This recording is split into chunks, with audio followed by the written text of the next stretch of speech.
студиото со вас, Валентин Николовски.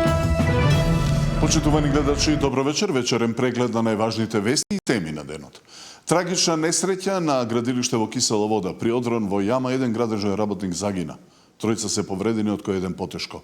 Инвеститорот на објектот е фирмата на екс-градоначалникот на аеродром Ивица Коневски, а изведувач е компанијата Јакимовски. Еден загинат и четворица повредени е билансот од несреќата на градилиштето во Кисела Вода. Инцидентот се случил рано изутрина во 8 часот и 15 минути, откако најверојатно поради подземни води, земјиштето се излизгало врз работниците кои ја копале јамата за поставување на темелите на шескатницата. Сепак, причините за несреќата ќе ги утврдат истражните органи, а јавното обвинителство веќе изврши увид на местото на несреќата. Сведоци велат, се случило многу брзо. Имаше вработени што работеа и наеднаш ги снема.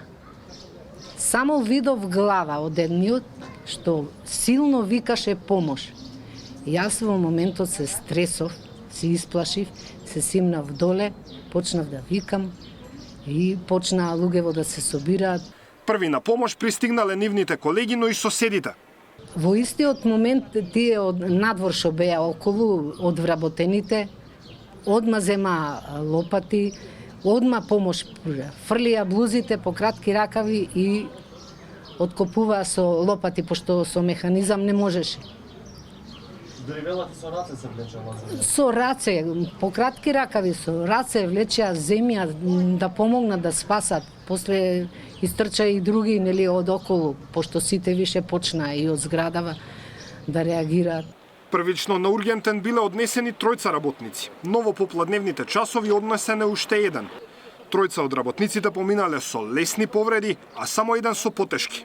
57-годишниот е донесен со скршеници на долни екстремитети и е примен на карил за домониторирање и подготовка за оперативен третман. Дозволата за градба е издадена пред само месец и половина. Инвеститор е компанијата Нар Инвестмент, чиј собственик е поранешниот градоначалник на општина Аеродром Ивица Коневски, а изведувач е компанија Јакимовски. Коневски жали за несреќата, но вели сите законски процедури се испочитувани. Земјиштето, според него, било во собственост на неговото семејство повеќе од 50 години. Собственикот на компанијата Јакимовски пак, откако му се представивме, само ни спушти слушалка. Несреќата доби и политичка димензија. Советничката група на ССМ свика итна пресконференција на која советниците кажаа дека за оваа несреќа мора да има одговорност. Денес поднесовме барање за итно свикување на вонредна седница на Советот на општина Кисела Вода. На таа седница бараме да се донесат конкретни одлуки. Формирање на независна стручна комисија која ќе изврши целосна проверка на сите издадени одобренија за градба на територијата на општината. Итно воведување мораториум на сите градежни активности, се додека не се утврди дека истите се безбедни и во согласност со законите. Градоначалничката пак побара смиреност и да не се политизира целиот случај. Вели, се било по закон. Се што е во рамки на наша одговорност како општина е превземено. За да се издаде градежната дозвола, се е како процедура по закон направено. Дали во меѓувреме градежни инспектори биле да проверат да видат како оди целата работа на терен? Да, градежните инспектори и денес исто така беа заедно со службите и со сето она како системски треба да биде. Градежништвото заедно со земјоделието, според извештаите на невладините кои ја следат безбедноста на работните места, се дејностите каде секоја година без исклучок има најголем број смртни случаи при извршување на работни задачи. Даниел Василев, Сител телевизија. Утрово немаше да имаме загинат работник доколку се почитуваше законот и доколку тие што треба да го контролираат спроведувањето на законите, треба да се на терен пред да се случи несреќа, а не отпосле. Со просек од 20 несреќи со фатален крај и преку 200 повреди при работа годишно, Македонија, за жал, особено во секторот градежништво, е убиец број 1 во Европа, реагира од Синдикатот за градежништво. Според експертите, такви несреќи најчесто се случуваат бидејќи не им се даваат безбедности и насоки на работниците. Разупирање, значи потпори, или пак ќе биде со соодветна косина, во зависи од просторот на самото градилиште, избор и на оној кој би изработил планот, меѓутоа и оној што го нарачува планот за безбедност при работа. Во тој план треба се пропишат сите оние мерки кои треба да ги има на градилиштето, почнувајќи од ископ до негово покривање и занатските работи, се до завршување на објектот. Причините се слични во сите ситуации, бидејќи имате искуство?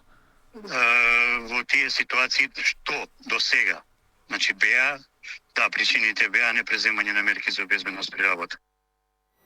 14 лица, меѓу кои хирурзи и дерматолози од болницата 8 септември и од клиниката за дерматологија, се приведени во акцијата против нелегален увоз на ботокси и филери, која се планирала повеќе месеци. 7 од осомничените формирале 2 криминални групи. Од шверц до естетски интервенции, под истрага мрежа што го загрозувала здравието на граѓаните и епилог од 14 приведени во акцијата на обвинителството за гонење на организиран криминал и корупција и МВР. Освен уапсените, има кривични пријави за уште 11 физички и правни лица. Меѓу нив и хирурзи и дерматолози од клиниката за кожни болести и градската болница 8 септември, како и сопственици на дерматолошки ординации. Станува збор за повеќе месечна темелна истрага за сузбивање на илегален увоз на медицински средства, зашто сите инволвирани ако знаеле дека не е согласно законските прописи. Сепак вршеле естетски интервенции, доведувајќи го во опасност здравието на пациентите. Во текот на 2026 година со јасна намера за стекнување противправна имотна корист, 7 осомничени формирале 2 криминални групи, кон кои подоцна се приклучили останатите, користејќи правни лица од Битола и Скопје како параван за незаконските активности. Групите организирано набавувале фалсификувани медицински лекови и медицински помагала, вклучително и ботокс, од Србија, Кореја и Турција, кои нелегално ги внесувале на територијата на државата, со цел нивно складирање, дистрибуција, продажба и апликација врз трети лица, велат од обвинителството за гонење на организиран криминал и корупција. При претресите пронајдени и одземени се поголемо количество на медицински лекови и помагала, 39.285 евра, 2.490 швајцарски франци и 26.000 денари, патничко возило марка Порше, поголема количина парфеми и декларација за истите, мобилни телефони, тревкаста материја и друго. Меѓу осомничените и царински службеник кој во 2 наврати примил подкуп за да овозможи влез на нелегална стока во државата, а истрагата опфаќа и блиски сродници на приведените, кои иако знаеле за илегалните активности, активно учествувале во нив. Јавниот обвинител, ценејќи ја тежината на кривичните дела, до судија на претходна постапка достави предлог за определување мерка притвор за 12 лица. Сања Димитровска, Сител телевизија. Да, какви мерки бара обвинителството и какви нови сознанија има во живо, го прашувам Зоран Јаневски. Тино, речиси половина ден трае распитот на осомничените со оваа истрага овде во Скопскиот кривичен суд. Беа приведени и донесени овде во судот вкупно 19 лица. Според изјавата на обвинителот кој што го води овој случај Фатон Азизи, притвора се бара за 10 од нив, за останатите се бараат мерки на предпазливост, односно одземање на патните исправи и редовно јавување овде во Скопскиот кривичен суд. Притворите пак се бараат заради спречување влијание врз сведоци, опасност од бегство, меѓутоа и влијание врз и криење на доказите кои што треба да служат во оваа постапка. Распитот на осомничените е се уште во тека. Одлуката на судијата на претходна постапка ќе следи дури во текот на ноќните часови. Во изјава за медиумите која што претходно ја даде обвинителот Фатон Азизи, тој говори што всушност се подразбира во овој случај, односно што правеле осомничените, па предлагам да ја слушнеме неговата изјава. Ние денеска донесовме наредба за спроведување на истражна постапка. До Кривичниот суд поднесовме предлози за определување мерки притвор и за определување мерки за обезбедување присуство.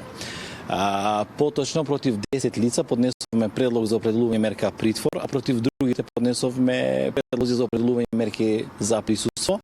Во истрагата опфатени се 19 физички лица и 6 правни лица.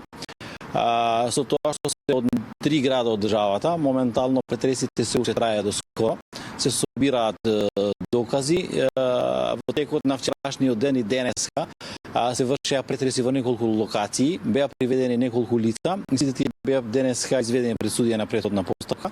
Чекаме одлука од страна на судот по однос на нашите предлози. Да, тоа беше изјавата на обвинителот кој што го води овој случај, Фато Назизи. Слушнавме од него дека се до доцна вечерва траеле претресите во одредени простории каде што се разбира се обезбедуваат докази за целиот случај. Повеќе детали најавувам за во текот на утрешниот ден. Зоран Јаневски во живо од Кривичниот суд.